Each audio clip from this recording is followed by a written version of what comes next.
2 of chapter 16. You, the monster said in scorn, you have already shown your limits. You have failed me completely. Had I not intervened, but my lord, peace, little servant. Our 6 months had brought us much. Zeus's anger had grown. Poseidon has played his most desperate card. Now we shall use it against him. Shortly you shall have the reward you wish in your revenge, as soon as both items are delivered into my hands. But wait, he is here. What? The invisible servant suddenly sounded tense. You summoned him, my lord? No. The full force of the monster's attention was now pouring over me, freezing me in place. Blast his father's blood. He is too changeable, too unpredictable. The boy brought himself hither. Impossible, the servant cried. For a weakling such as you, perhaps, the boy snarled. Then its cold power turned back on me. So you wish to dream of the quest, young half-blood? Then I will oblige. The scene changed. I was standing in a vast throne room with black marble walls and bronze floors. The empty hoard throne was made from human bones fused together. Standing at the foot of the dais was my mother, frozen in shimmering golden light, her arms outstretched. I think that's what this picture is. Ooh, this is his dream still. I tried to step toward her, but my legs wouldn't move. I reached for her only to realize that my hands were withered to bones. Grinning skeletons in Greek armor crowded around me, draping me with silk robes, wreathing my head with laurels that smoked with chimera poison, burning into my scalp. The voice, evil voice, began to laugh. Hail the conquering hero. I woke with a start. Grover was shaking my shoulder. The truck stopped, he said. We think they're coming to check on the animals. Hide, Annabeth hissed. She had it easy. She just put on her magic cap and disappeared. Grover and I had to dive behind feed sacks and hope we looked like turnips. The trailer door creaked open. Sunlight and heat poured in. Man, one of the truckers said, waving his hand in front of his ugly nose, I wish I hauled appliances. He climbed inside and poured some water from a jug into the animal's dishes. You hot, big boy? He asked the lion, then splashed the rest of the bucket right in the lion's face. The lion roared in indignation. Yeah, the man said. Next to me, under the turnip sacks, Grover tensed. For a peace-loving herbivore, he looked downright murderous. The truck threw the antelope a squashed-looking Happy Meal bag. He smirked at the zebra. How you doing, Stripes? Least we'll be getting rid of you at this stop. You like magic shows? You're going to love this one. They're going to saw you in half. The zebra, wild-eyed with fear, looked straight at me. There was no sound, but as clear as day I heard it say, Free me, Lord, please. I was too stunned to react. There was a loud knock, knock, knock on the side of the trailer. The trucker inside with us yelled, What do you want, Eddie? A voice outside, must have been Eddie's, shouted back, Maurice, what'd you say? What are you banging for? Knock, knock, knock. Outside, Eddie yelled, What banging? Our guy, Maurice, rolled his eyes and went back outside, cursing at Eddie for being an idiot. A second later, Annabeth appeared next to me. She must have done the banging to get Maurice out of the trailer. She said, This transport business can't be legal. No kidding, Grover said. He paused as if listening. The lion says, These guys are animal smugglers. That's right, the zebra's voice said in my mind. We've got to free them, Grover said. He and Annabeth both looked at me, waiting for my lead. I'd heard the zebra talk, but not the lion. Why? He was another learning disability. I could only understand zebra? Then I thought, horses. What had Annabeth said about Poseidon creating horses? Was a zebra close enough to a horse? Was that why I could understand it? The zebra said, Open my cage, Lord, please. I'll be fine after that. Outside, Eddie and Maurice were still yelling at each other, but I knew they'd be coming inside to torment the animals again any minute. I grabbed Riptide and slashed the lock off the zebra's cage. The zebra burst out. It turned to me and bowed. Thank you, Lord. Grover held up his hands and said something to the zebra in goat talk like a blessing. Just as Maurice was poking his head back inside to check out the noise, the zebra leaped over him and into the street. There was yelling and screaming and cars honking. We rushed to the doors of the trailer in time to see the zebra galloping down a wide boulevard lined with hotels and casinos and neon signs. We just released the zebra in Las Vegas. Maurice and Eddie ran after with a few policemen running after them, shouting, Hey, you need a permit for that. Now would be a good time to leave, Annabeth said. The other animals first, Grover said. I cut the locks with my sword. Grover raised his hands and spoke to the same goat blessing he'd used for the zebra. Good luck, I told the animals. The antelope and the lion burst out of their cages and went off together into the streets. Some tourists screamed. Most just backed off and took pictures, probably think it was some kind of stunt by one of the casinos. Would the animals be okay? I asked Grover. I mean, the desert, no. Don't worry, he said. I placed a satyr sanctuary on them, meaning they'll reach the wild safely, he said. They'll find water, food, shade, whatever they need until they find a safe place to live. Why can't you place a blessing like that on us? It only works on wild animals. So it would only affect Percy, Annabeth reasoned. Hey, I protested. Kidding, she said. Come on, let's get out of this filthy truck. We stumbled out into the desert afternoon. It was 110 degrees, easy, and we must have looked like deep-fried vagrants. But somebody was too interested in the wild animals to pay attention to us. We passed the Monte Carlo and the MGM. We passed pyramids, a pirate ship, and the Statue of Liberty, which was a pretty small replica, but still made me homesick. I wasn't sure what we were looking for. Maybe just a place to get out of the heat for a few minutes, find a sandwich and a glass of lemonade, make a new plan for getting west. We must have taken a wrong turn because we found ourselves at a dead end, standing in front of the Lotus Hotel and Casino. This is a good part. The entrance was a huge neon flower, the petals lighting up and blinking. No one was going in or out, but the glittering chrome doors were open, spilling out air conditioning that smelled like flowers. Lotus blossom, maybe. I've never smelled one, so I wasn't sure. The doorman smiled at us. Hey, kids, you look tired. You want to come in and sit down? I'd learned to be suspicious the last week or so I figured anybody might be a monster or a god. You just couldn't tell. But this guy was normal. One look at him and I could see. Besides, I was so relieved to hear somebody who sounded sympathetic that I nodded and said we'd love to come inside. Inside, we took one look around and Grover said, Whoa. The whole lobby was a giant game room. And I'm not talking about a cheesy old Pac-Man games or slot machines. There's an indoor water slide snaking around the glass elevator, which went straight up at least 40 floors. There was a climbing wall on the side of one building and an indoor bungee jumping bridge. There were virtual reality suits with working laser guns and hundreds of video games, each one the size of a widescreen TV. Basically, you name it, this place had it. There were a few other kids playing, but not that many. No, waiting for any other games. There were waitresses and snack bars all around, serving every kind of food you can imagine. Hey, a bellhop said.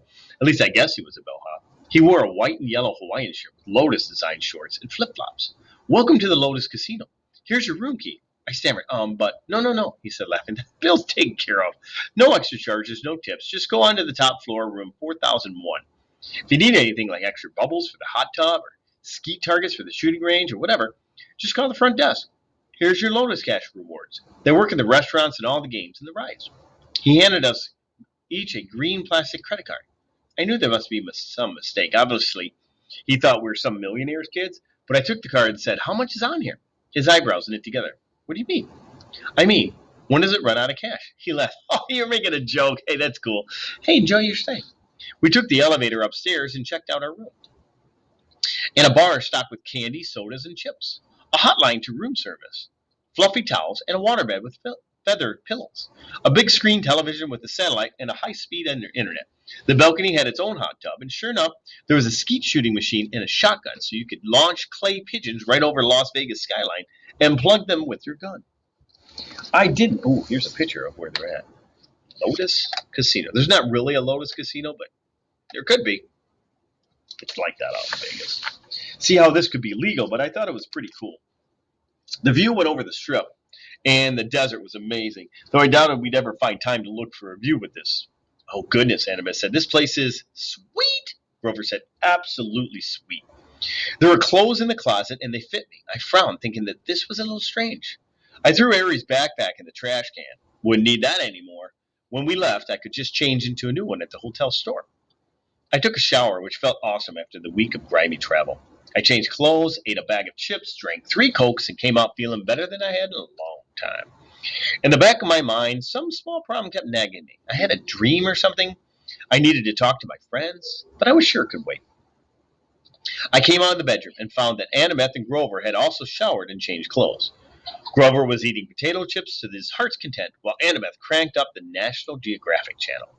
All those stations, I told her, and you turn on National Geographic. Are you insane? It's interesting. I feel good, Grover said. I love this place. Without his even realizing it, the wings sprouted up from his shoes and lifted him a foot off the ground, then back down again. So now what? Annabeth said. Sleep? Grover and I looked at each other and grinned. We both held up our green plastic Lotus cash cards. Playtime, I said. I couldn't remember the last time I had so much fun. I came from a relatively poor family. Our idea of a splurge was eating at Burger King. Here it is. And renting a video. A five-star Vegas hotel? Forget it.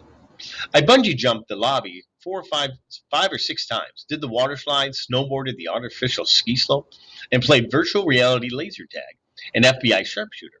I saw Grover a few times going from game to game. He really liked the reverse hunting thing, where the deer goes out and shoots the rednecks. I saw Annabeth playing trivia games and other Brainiac stuff. They had this huge 3D sim game where you could build your own city and you could actually see the holographic buildings rise on the display board. I didn't think much of it, but Annabeth loved it. I'm not sure when I first realized something was wrong. Probably it was when I noticed the guy standing next to me at the VR sharpshooters. He was about 13, I guess, but his clothes were weird. I thought he was some Elvis impersonator's son. He wore bell-bottom jeans and a red t-shirt with black piping, and his hair was permed and gelled like a New Jersey girl's on homecoming night. We played a game of sharpshooters together, and he said, "Groovy, man. Been here 2 weeks, and the games keep on getting better." Groovy? Later, while we were talking, I said something was sick, and he looked at me kind of startled, as if he'd never heard the word used that way before. He said his name was Darren, but as soon as I started asking him questions, he got bored with me and started to go back to his computer screen. I said, "Hey, Darren, what? What year is it?" He frowned at me. "In the game?" "No, in real life." He had to think about it. Here's a picture of him right here. 1977. "No," I said, getting a little scared. "Really? Hey, man, bad vibes. I got a game happening." After that, he totally ignored me. I started talking to people, and I found out it wasn't easy. They were glued to their TV screen or video game or their food or whatever. I found a guy who told me it was 1985. Another guy said it was 1993. They all claimed they hadn't been here very long. Few days, few weeks. They didn't really know, didn't really care. Then it occurred to me, how long have I been here? It seemed like only a couple hours, but was it? I tried to remember why we were here. We were going to Los Angeles. We were supposed to find the entrance to the underworld. My mother. For a scary second, I had trouble remembering her name. Sally Jackson. I had to find her. I had to stop Hades from causing World War III. I found Annabeth still building her city. "Come on," I told her. "We've got to get out of here." No response. I shook her. "Annabeth." She looked up annoyed. "What?" "We need to leave." "Leave? What are you talking about? I've just got the towers. This place is a trap."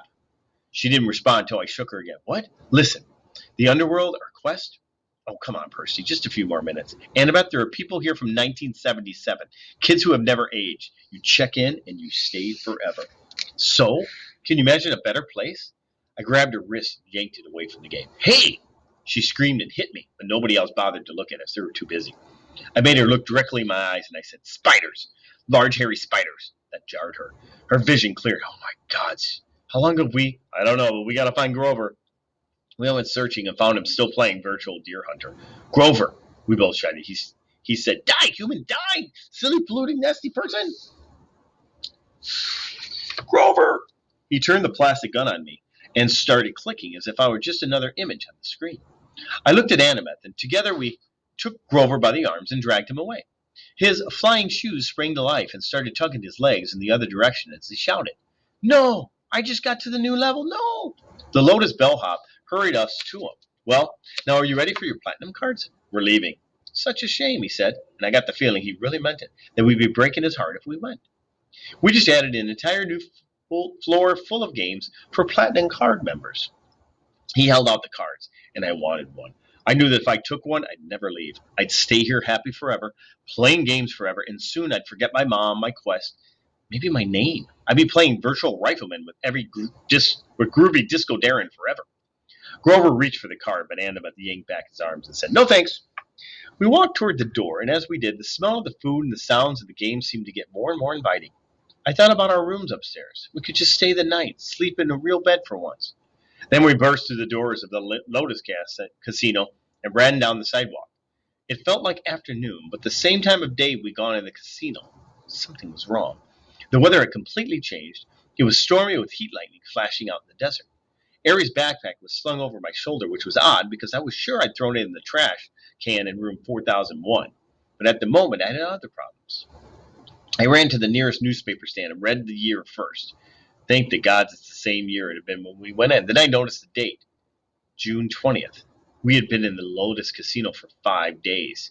We had Only one day left to the summer solstice. One day to complete her quest. Whew, that was a good one, but a long one. That's the end of chapter 16.